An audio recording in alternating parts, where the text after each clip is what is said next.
What's going on, guys? Boss OP6 here, back to another video, and today I'm going to be doing a review of, Dynamite. That just happened a couple of minutes ago. This is my first Dynamite that I'm reviewing this year, and hopefully not be the last, because I do on plenty of reviewing these shows.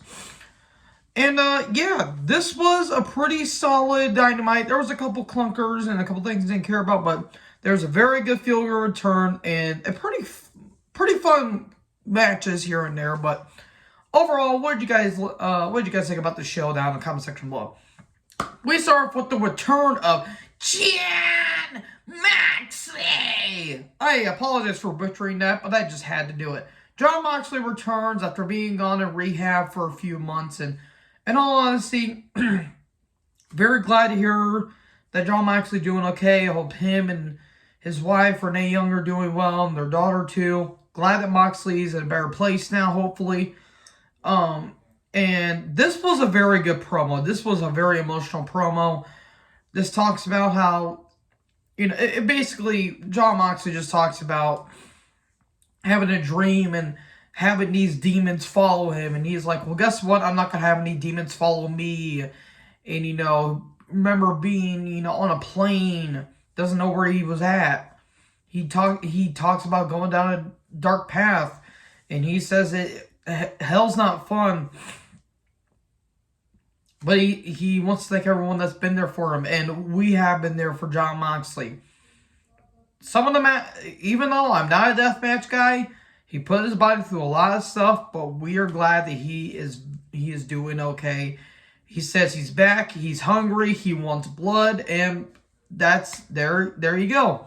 He's hungry, and he wants to fight people.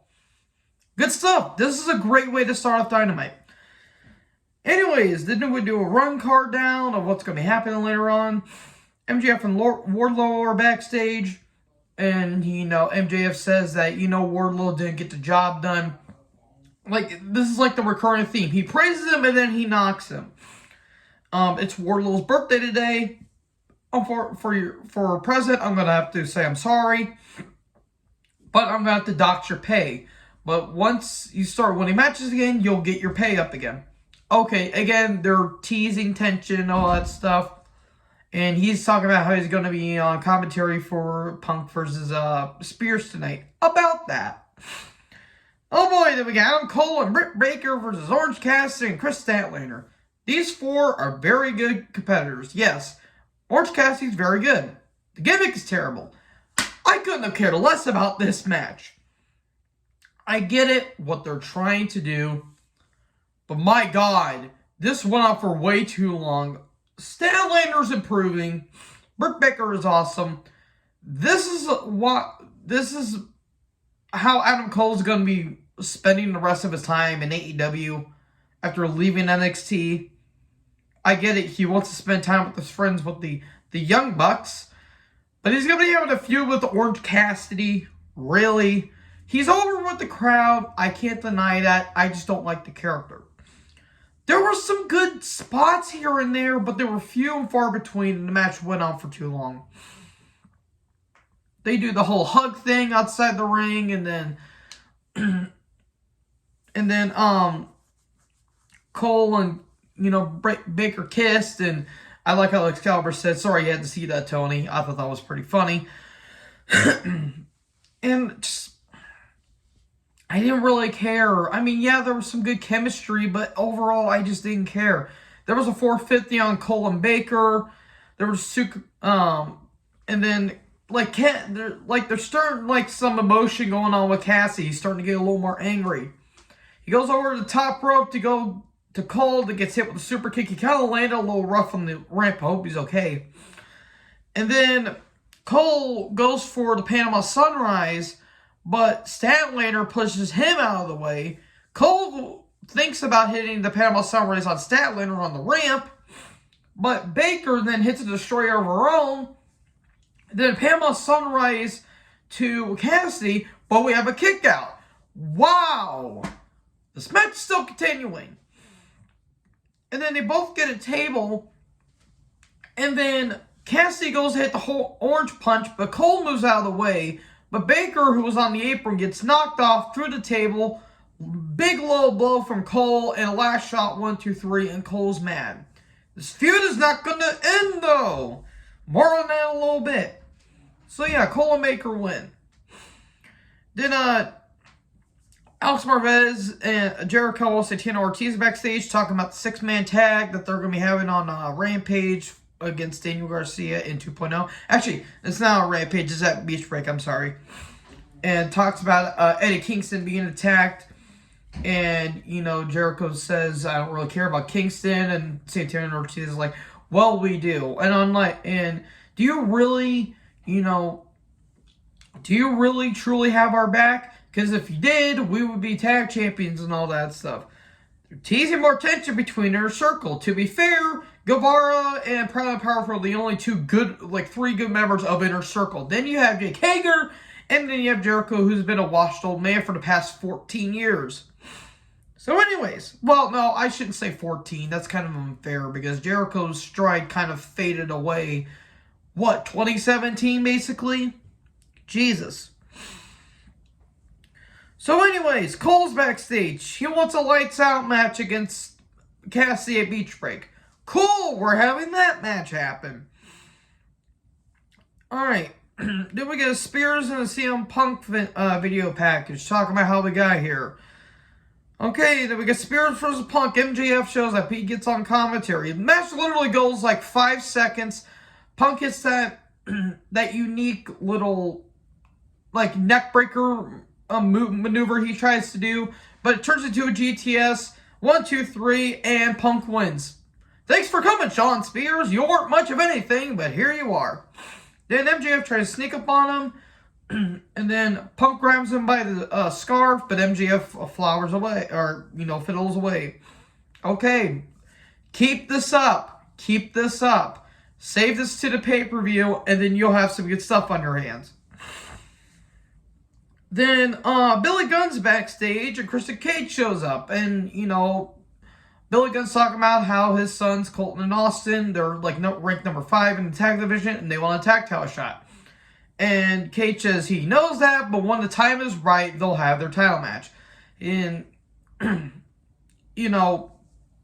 Billy's saying, what about right now and all that stuff.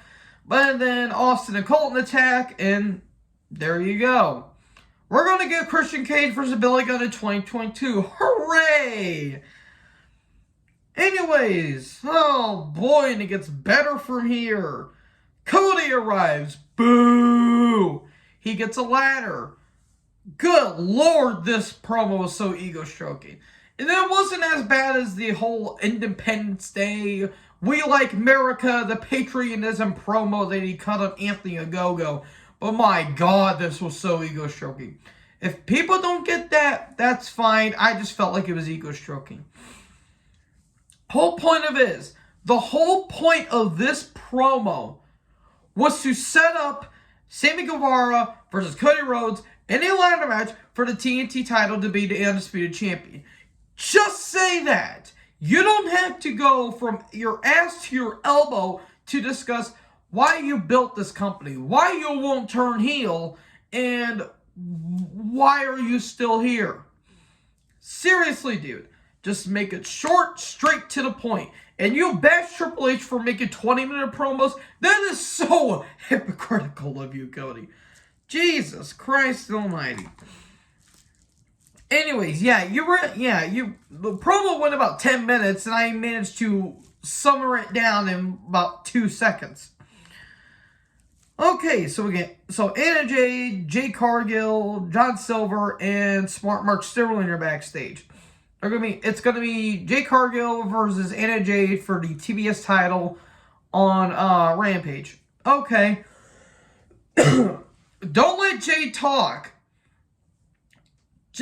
If she just says, I'm that bitch, okay, that's fine. Don't let her say more than 10 words. That's all I'm going to say. She's got the look, but she's just not there. I want to be nice. There's nothing against Jade. She's put out way too early. Should wait probably 4 to 5 years and then put her. She's got the look. Sweet Christ, she's got the look, but she is not ready for it. With that being said, she could probably improve, but for now, I gotta call it where it is. So anyways, Brody King and Aleister Black, the members from House of Black, they call themselves the Kings of the Black Throne. That sounds like a weird black metal album. I don't know why, but it sounds cool. They take on the Varsity Blondes, Griff Garrison and Brian Pillman Jr. with Julia Hart, who's got an eye patch on. This match barely took a break. Like, this was just non-stop moves after moves after moves after moves. Brody King, I love Brody King. He's absolutely phenomenal. The dude's built like a brick shithouse, but he moves like he's a fucking bull. Like, he is literally a bull. You know, Pillman was hesitant about hitting the ropes. And then just Brody just laying out everyone. In the end, he hit the Dante's Inferno. Cool name and cool move. And 1, 2, 3. There you go. Okay, this is good stuff. This is some good stuff. We need a little bit, like, nuance when it comes to the tag division. And then Pac's on the screen. It sounds like the ghost of Lemmy Kilmister, and I cannot unhear it. I love Pac. But my God, I don't know what the hell he was talking about. He's coming after Black. That's all I got for this promo. We get a Page and an Archer video package. And they are questioning whether, you know, if Adam Hangman Page is really a cowboy.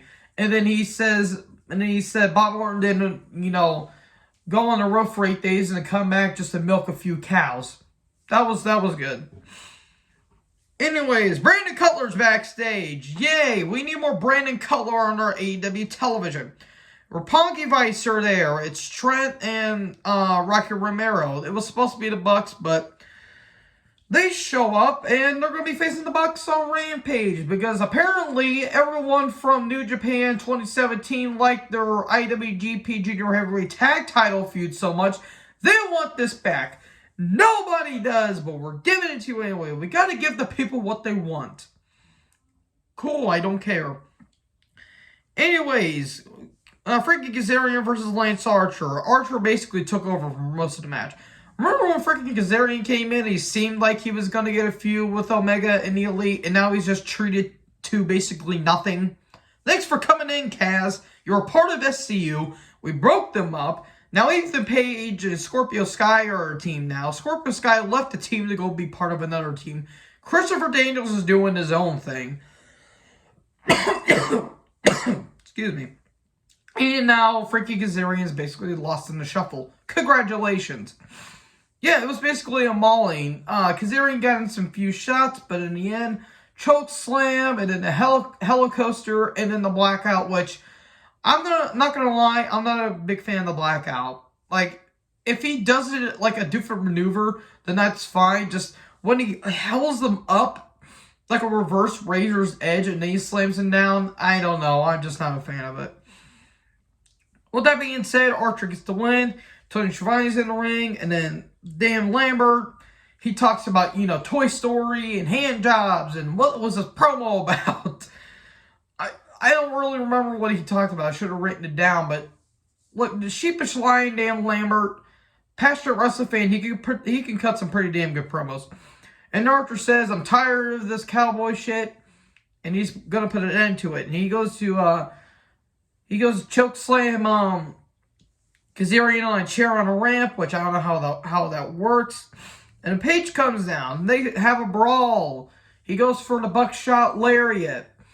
But Archer puts him in a choke, you know, goes to choke slam him, but Page retaliates and he dumps over the Murdoch Monster. This is some good stuff. I would like to see this match.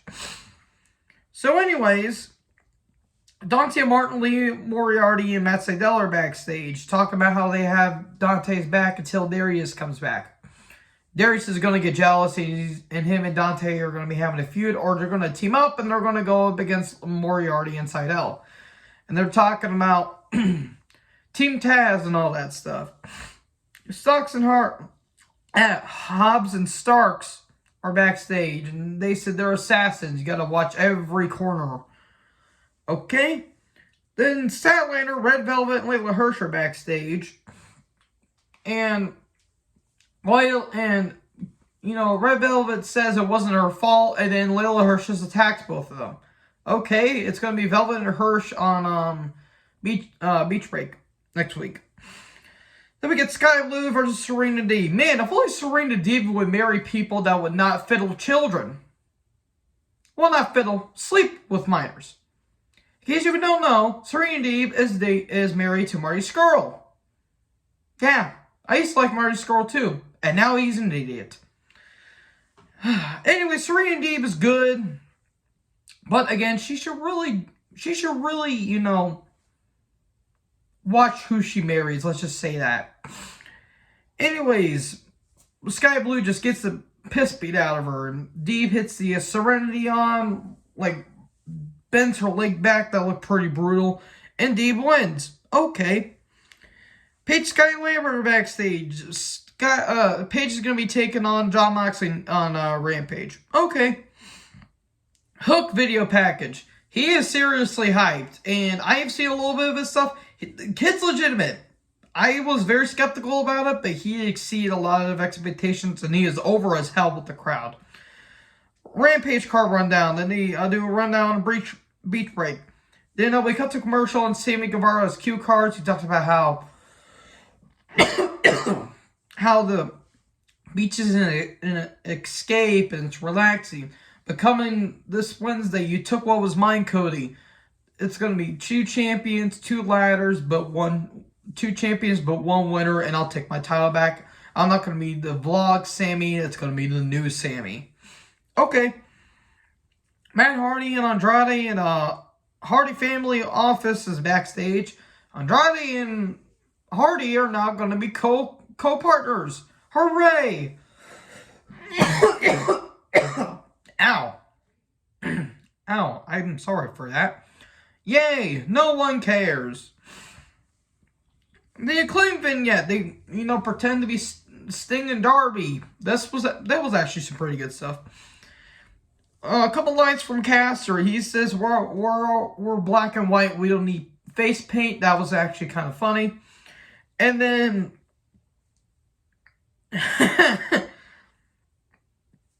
the one that got me is when Caster said, he talks about, how, messy, the political system is and all that stuff, which is true.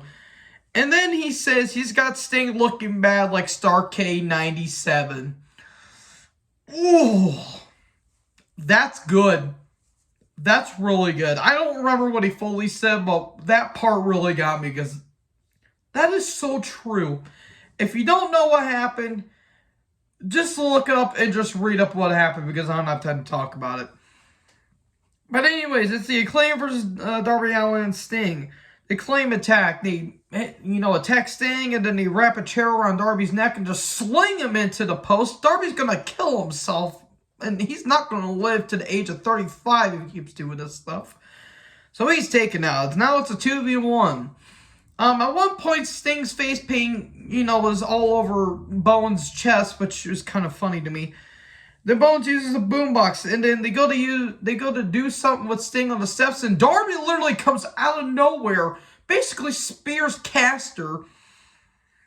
Jesus, that was literally from out of nowhere. And then Sting splashes Caster through a table, and that looks so bad because Sting basically took the brunt of that entire table spot, and he no-sells it, of course. Coffin drop 1, 2, 3. Sting and Darby win. So there you go. That's how you end your Dynamite there. It was wacky, kooky, but you know what? It was fun.